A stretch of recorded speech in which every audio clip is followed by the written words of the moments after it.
Assalomu alaykum.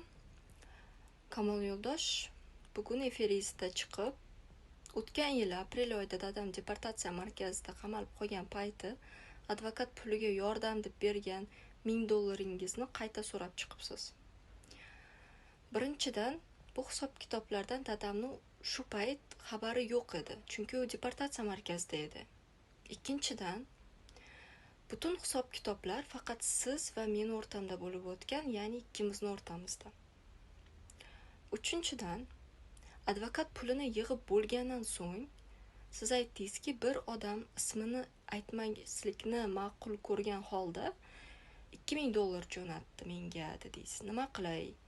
Western Uniondan tashlab beraymi yo kartangizga o'tkazib beraymi dedingiz. Shu payt men sizga aytgandim. Kamol aka, advokat pulini yig'ib bo'ldik.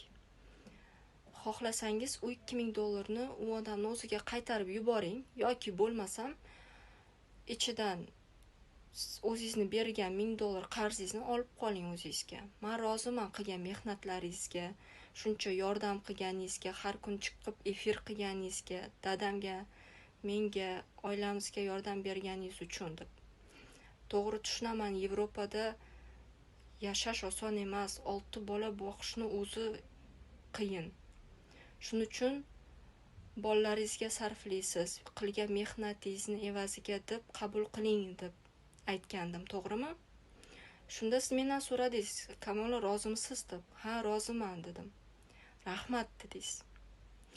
Ya'ni men bilmayman, siz $1000 oldingizmi o'zingizga, $2000 olib qoldingizmi o'zingizga, lekin kamida o'zingiz bergan qarzingizni olib qo'ygandirsiz.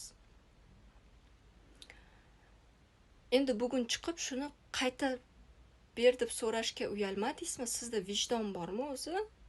Xudo Alloh ko'rib turibdi-ku.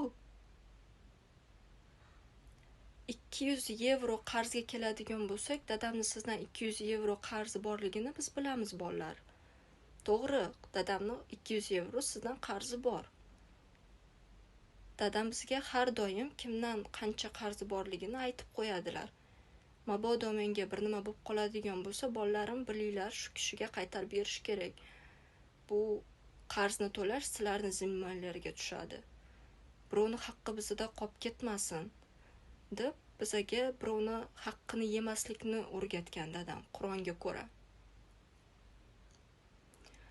Endi bugun chiqib shuncha berdim. $1000 qaytarib bergan yordam qilgan pullarim qaytarib ber deyishga uyalmadingizmi? Kamol Yo'ldosh, siz bu dunyoga Allohning yordami bilan dunyoga keldingiz va sizga rizqni Alloh beradi. Yahudi, Isroildan qo'rqqaningizdek Allohdan ham qo'rqing.